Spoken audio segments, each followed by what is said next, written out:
வணக்கம். பிரகாசம் அப்படின்ட்டு ஒருத்தர். அவங்க அப்பா ஒரு கிராமத்தில் ஒரு கவர்மெண்ட் ஆஃபீஸில் கிளரிக்கல் போஸ்ட்டில் வேலை பார்த்து ரிட்டையர் ஆகிட்டார்.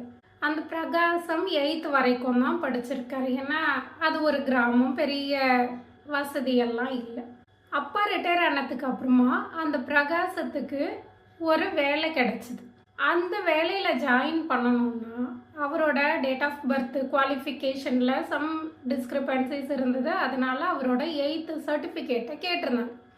ஆனால் அந்த பிரகாசம் படித்து பல வருஷமாச்சு, வாங்கவே இல்லை. இப்போ மறுபடியும் அவர் படித்த கிராமத்துக்கு போய் அந்த ஸ்கூலில் சொல்லி டிசி வாங்க வேண்டிய ஒரு சூழ்நிலை. பிரகாசத்தோட அப்பா சொல்கிறாரு, நீ அங்கே போ, அங்கே நம்ம பாய் கடை ஒன்று இருக்குது, அவர்கிட்ட போய் பார்த்து விசாரிச்சுட்டு அங்கே சாப்பிட்டுட்டு அதுக்கப்புறமா நீ ஸ்கூலுக்கு போய் உன்னோட ஹெச்எம்மை பாரு, கரஸ்பாண்டண்ட்டை பாரு, சர்டிஃபிகேட்டை வாங்கு அப்படின்னு அவர் இன்ஸ்ட்ரக்ஷன்லாம் கொடுத்து அனுப்புகிறார். சரின்னு சொல்லி இந்த பிரகாசம் போகிறான் கடைக்கு, மீன்ஸ் அந்த கிராமத்துக்கு போகிறான், பாய் கடைக்கு போகிறான். அவரை பார்த்து அவருக்கு டக்குன்னு தெரியலை, ஏன்னா பல வருஷம் ஆயிடுச்சு இல்லையா. அப்போ இந்த பிரகாசம் தானே சொல்கிறான், நான் இன்னாரோட பையன் அப்படின்னு சொன்ன உடனே அவர் விசாரிக்கிறார், அப்பா எப்படி இருக்காங்க, கண் ஆப்ரேஷன்லாம் முடிஞ்சிருச்சா, இப்போ பார்வை தெரியுதா, கால் வலி எப்படி இருக்குது, ரிட்டையர் ஆகிட்டாரா அப்படின்னு அந்த பழைய நட்பு அதை எல்லாத்தையும் மனசில் வச்சு விசாரிக்கிறார். விசாரிச்சுட்டு 2 மணிக்கு தான் ஹெச்எம் வருவார், உனக்கு இன்னும் டைம் இருக்குது, ஒரு வாய் சாப்பிட்டு போ அப்படின்னு சொன்னார். அது வரைக்கும் எல்லாத்துக்கும் பதில் சொல்லிட்டு இருந்த பிரகாசத்துக்கு டக்குன்னு கொஞ்சம் மனசு வருத்தம், முகத்தில் ஒரு சின்ன வாட்டம். உடனே இல்லை நான் அப்புறமா வரேன் அப்படின்னு சொல்லிட்டு கிளம்பிட்டோம். பாய்க்கு காரணம் தெரியல, சரி ஏதோ வேலை போல இருக்குன்னு அவரும் விட்டுட்டார். வெயிட் பண்ணனா போய் ஸ்கூலில் பார்த்தான், டிசியை வாங்கினா, வாங்கிட்டு வேலையில் வேற எங்கேயோ போய் ஒரு கடையில் சாப்பிட்டுட்டு கிளம்பி ஊருக்கு போயிட்டான். ஊருக்கு போய் அப்பா கிட்ட டிசியை காமிக்கிறான், நான் வாங்கிட்டேன் அப்படின்னு சொல்கிறான். அப்பா சரி ஓகே, இது வாங்கின ரைட்டு, நீ போய் பாயை பார்த்தியா, அவர்கிட்ட பேசுனியா, அவர் கடையில் சாப்பிட்டியா அப்படின்லாம் கேட்கும் பொழுது எல்லாத்துக்கும் பதில் சொல்லிட்டு இருந்தவன் சாப்பிட்டியான்னொடனே அவனுக்கும் வந்துச்சு, நீ சொன்னதெல்லாம் செஞ்சான் ஆனால் அவர் கடையில் சாப்பிடல அப்படின்னா. ஏன்டா அந்த மனுஷன் கடையில் சாப்பிடல, அவன் எனக்கு அவ்வளோ ஒரு பால்ய சிநேகிதன், அவ்வளோ ஒரு நல்ல மனுஷன், நீ அங்கே சாப்பிட்டு உக்காந்துருந்தா கூட அவரே போய் உனக்கு டிசியை வாங்கி கொடுத்துருப்பாரு அப்படின்லாம் ரொம்ப பெருமையாக சொல்கிறாரு.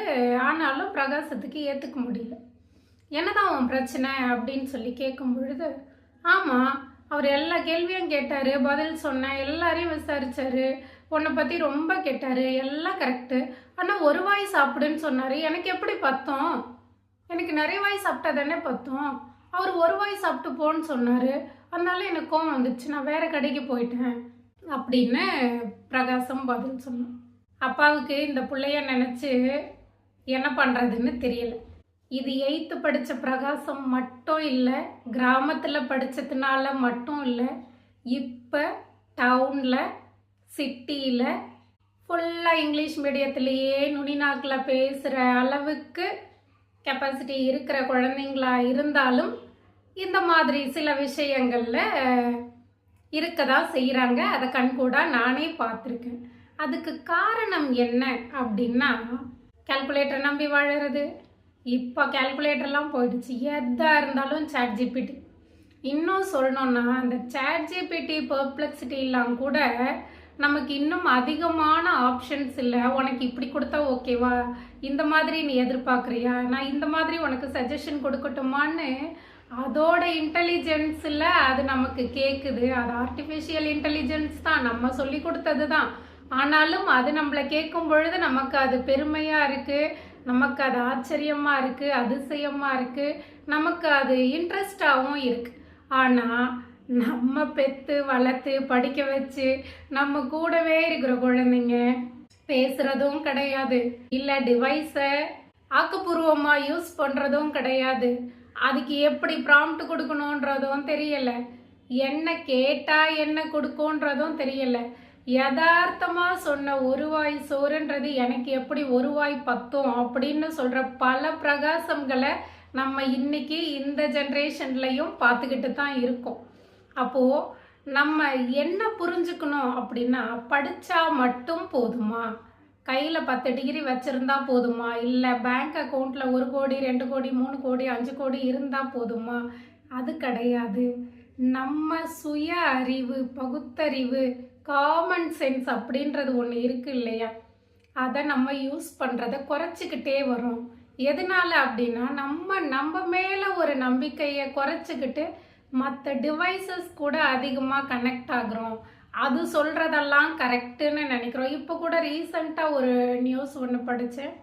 ஒரு ஃபாரினர் கோவா பீச்சுக்கு போயிட்டு ரிட்டர்ன் வரத்துக்கு வழி தெரியாமல் அந்த கூகுள் மேப்பு கரெக்டான லொக்கேஷன் காமிக்கல, நெட்வொர்க் இஷ்யூ வேறு வந்துருச்சு, அவங்களுக்கு லாங்குவேஜ் ப்ராப்ளம், என்ன பண்ணணும்னு தெரியாமல் நின்னப்போ ஒரு ரேப்பிடோ ஓட்டுற சகோதரி நைட் அவங்க ரிட்டர்ன் போயிட்டுருக்கும் பொழுது இந்த லேடியை பார்த்து அவங்க காமிச்ச சைகைகளை வச்சு புரிஞ்சுக்கிட்டு அவங்க போக வேண்டிய ஹோட்டலுக்கு ராத்திரி 10-11 மணிக்கு கொண்டு போய் சேர்த்துருக்காங்க. ஸோ எப்பொழுதுமே நமக்கு டெக்னாலஜி கை கொடுக்குமா அப்படின்றது நமக்கு தெரியாது. ஈவன் நான் லாஸ்ட் வீக் நானும் என் பையனும் வெளியில் போயிட்டுருந்தோம். பஸ்ஸில் ஒரு 2 பேர் வந்திருந்தாங்க, காலேஜ் ஸ்டூடெண்ட்ஸ், மேபி அவங்க ஃப்ரெண்ட்ஸாக இருக்கலாம். ஏறிட்டாங்க, பஸ் போயிட்டுருக்கு, அவங்கக்கிட்ட கேஷ் இல்லை, ஆப்பில் நான் பே பண்ணுறேன் அப்படின்னு சொல்லிட்டு ட்ரை பண்ணுறாங்க. ஆனால் நெட் அவங்களுக்கு ஒர்க்கே ஆகலை, அவங்களால அந்த ஸ்கேன் பண்ணி பே பண்ண முடியலை. இப்போ எப்படி டிக்கெட் வாங்காமல் நான் கூட்டிகிட்டு போகிறது அப்படின்னு கண்டக்டருக்கு. இவங்களா என்கிட்ட கேஷ் இல்லை, எனக்கு நெட் ஒர்க் ஆகலை அப்படின்னு சொல்லி. ஸோ அந்த மாதிரி ஒரு சில தர்ம சங்கடமான சூழ்நிலைகள். இது லோக்கல் சரி, ஓகே, ஏதோ சமூகம் மேனேஜ் பண்ணுறோம், அடுத்த ஸ்டாப்பில் இறங்குறோம். நம்ம லாங் டிஸ்டன்ஸ் போகும்போது இந்த மாதிரி ஆயிடுச்சுன்னா நம்ம என்ன பண்ணுறது? எப்பொழுதுமே நம்ம அஃபீஷியலுக்கு மட்டும் இல்லை, பர்சனல் லைஃப்லையும் பிளான் ஏ ஒன்று இருந்தால் பிளான் பி ஒன்று வச்சுக்கணும். நம்மளோட காமன் சென்ஸ் அப்படின்றத நம்ம யூஸ் பண்ணணும்.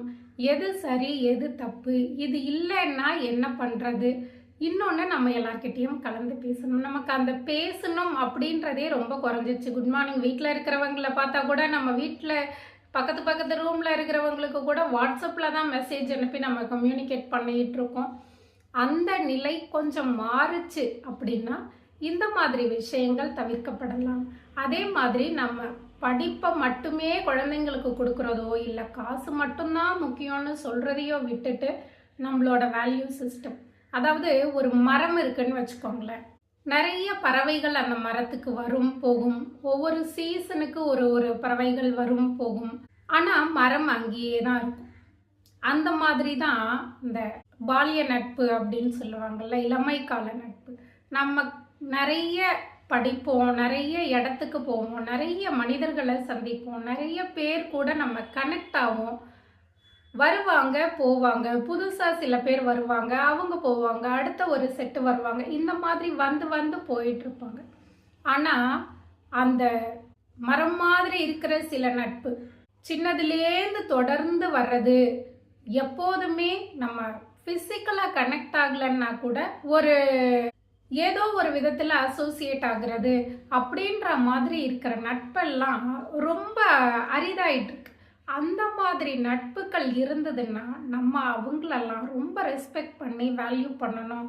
அந்த மாதிரி ஒரு நட்பை இவ்வளோ வருஷமாக பிரகாசமோட அப்பா கட்டி காப்பாற்றிட்டு இருந்ததை ஒரு நிமிஷத்தில் இந்த பையன் தப்பாக புரிஞ்சுக்கிட்டான். ஸோ நம்மள பல பேர் அந்த மாதிரி இருக்கோம். அதனால பேரண்டான நம்ம என்ன பண்ணணும்னா, படிப்பு முக்கியம், காசு பணம் முக்கியம், நல்ல வேலை முக்கியம், அப்ராடு முக்கியம், இதெல்லாம் சொல்லி கொடுக்கறத தாண்டி மனிதர்களை மனிதர்களாக மதிக்க கற்றுக் கொடுக்கணும் அப்படின்றது இந்த கதை மூலமாக நான் புரிஞ்சுக்கிட்டேன். அதை இன்னைக்கு உங்ககிட்ட பகிர்ந்துக்கணும் அப்படின்னு நினச்சேன். இந்த வீடியோ உங்களுக்கு பிடிச்சிருந்ததுன்னா லைக் பண்ணுங்கள், ஷேர் பண்ணுங்கள், மறக்காமல் என்னோட தமிழ் கிறுக்கி சேனலை சப்ஸ்கிரைப் பண்ணுங்கள். தேங்க்யூ.